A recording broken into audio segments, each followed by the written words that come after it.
Hi, my name is Fred Newman.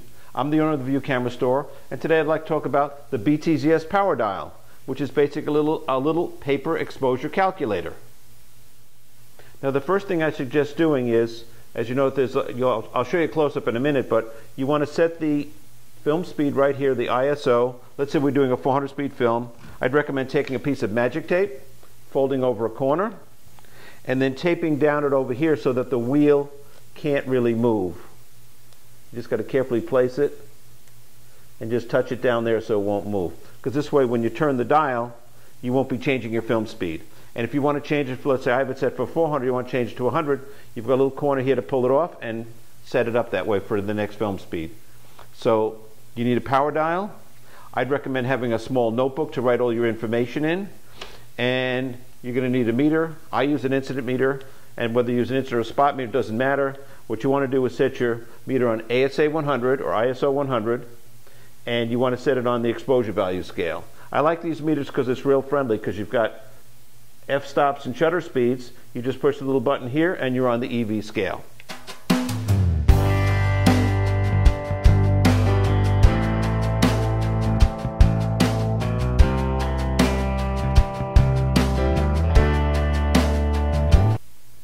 Okay, now you'll notice the power dial is all set up here, and you'll see on the slider here, high and low, high and low.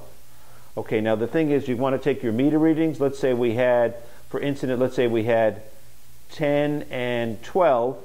You want to line the dial up so that the 10 goes on here and the 12 goes on here. So that looks pretty good. Now you have to remember the front side of the power dial is for your exposure, and the rear side is for your processing times. So we'll do this first. So if we had 10 for the low and 12 for the high, here's our shutter speeds and here's our f-stops. So let's say we were doing a quarter of a second, we'd be about f32 and 1/3. See right here, f32 and about 1/3. Let's try another one. Then that would be a normal subject, because you can see right here, just moved. Hold on, let me get it back. That would be a normal subject. So again, if we have 10 and 12, let's line it up right here. Okay, let me hold that. That's your normal subject, which is a subject brightness range or an SBR of 7. Now let's see, we had two readings exactly the same. We took our meter and we had a high and low reading, and it was 10.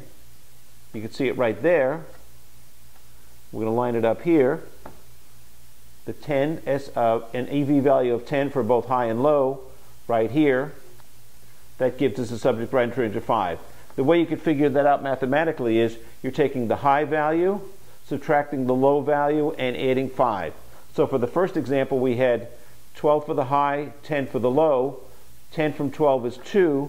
2 plus 5 is 7. And for this example here, we have 10 for the high, 10 for the low. So 10 minus 10 is 0. 0 plus 5 is 5. And for a more contrasty scene, let's say we had a low value of 10 and a high value of 14. We slide the slider, and we're going to match up the 10 and 14 right here. 10 for the low and 14 for the high. And right here we're a subject brightness range of 9. And the way to get that is 14 minus 10 is 4. 4 plus 5 is 9. So it's a subject brightness range of 9. The easiest way to think about it is 7 is your normal, and anything below 7 is a flat scene. Anything above 7 is a contrasty scene. Now you notice this is for the incident system. Okay, if you want to do the zone system, you just take the slider out, flip it inside out, and you notice here zone 8 down to zone 2. Just put it right in here. Whoops, wrong way. There we go. Okay, so let's put it back in here. And let's say, for example, we had a low reading of 10 that would end on zone 3, and we had a high reading of 14 on zone 7. So let's try to match them up. So we got zone 3, and we got zone 7. There we go. Zone 10 is on, EV10 is on zone 3, EV7 is on zone 7, pretty well matched up, and they're just about a 7 right here. You can see it right here. And that shows you how to use that. So again, you got your exposure. Let me just line it up again. You got your exposure on the front, shutter speeds on this dial, f-stops on this dial. Okay, again, the front side of the power dial is for your exposure, and the rear side is for your processing time. Now you'll notice here on the top, paper contrast grade 0, 1, 2, 3. So my typical paper grade is an exposure scale of 1. This comes from your paper test. And a typical grade 2 paper with a cold light head or a diffusion head like I have a color head, I'd use an exposure scale of 1.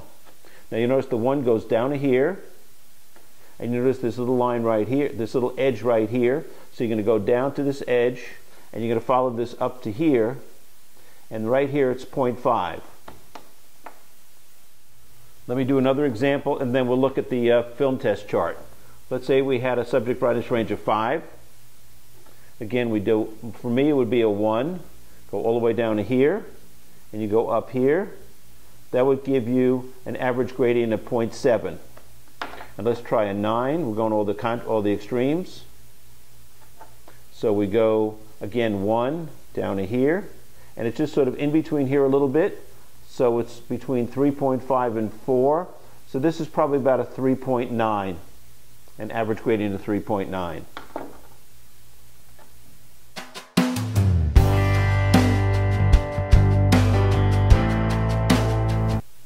Again, the rear side of the power dial is for exposure, so we got a whole bunch of different numbers, and what you need to do is take what's called the average gradient versus developing time chart from your BTZS film test.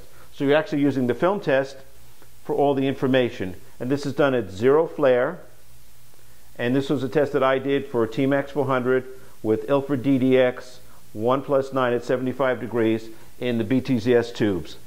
So when we did the subject brightness range of 7, it was an average gradient of 0.5. What you do is you go across here, and you go down, and this number right here tells you your developing time. So this is about 7 minutes and 20 seconds. And that was for subject brightness range of 7. So a subject brightness range of 9 was an average gradient of 0.39. So it's right about here. It's easy to do with the ruler, but I'm just showing you here. You go across to here, then down to here. So it's probably about 4 minutes and 50 seconds. And then when we had a subject brightness range of 5, which is a very flat scene, we had an average gradient of 0.7. So 0.7 goes across to here, and then down here. We're talking about 11 minutes worth of developing time. So between the power dial and your film test, the front side is your exposure. The rear side helps you calibrate your average gradient so that you could use it here. One thing I'd recommend doing is getting a small pad to write all your information down for each exposure. This way you can rip out a page to match each sheet of film.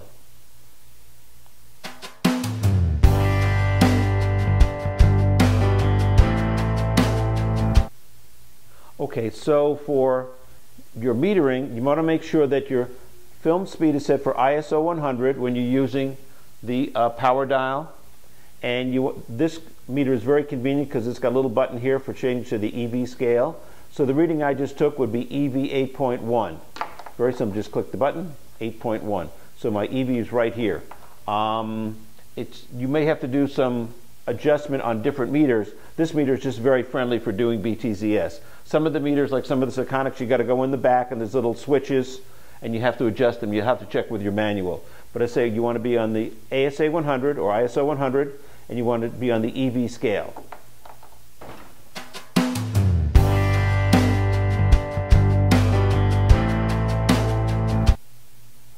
Okay, just to review, so you need your meter set an ISO 100 on the EV scale. You work with your power dial. I'd recommend writing all the information down because like I have a short memory, like I'll write the low EV, the high EV, information about what I did, the f-stop, the shutter speed and all that. And then on the back, I'll write down what my average gradient is here for each film holder. And then at the end, when you're all done, when you come back to the darkroom, just rip out the page, match it up with each film holder. And then when you get in the darkroom and you've got your average gradient values, you'll just take your chart out and do it carefully with a ruler, and then just go down, and that'll give you your films, your actual developing times. So again, the front side is exposure, the rear side is for your developing time. Makes life really simple, but you do have to do a BTZS film test in order to get this particular curve. So if you have questions or you need help, please give me a call or just drop me an email. And thank you again for watching.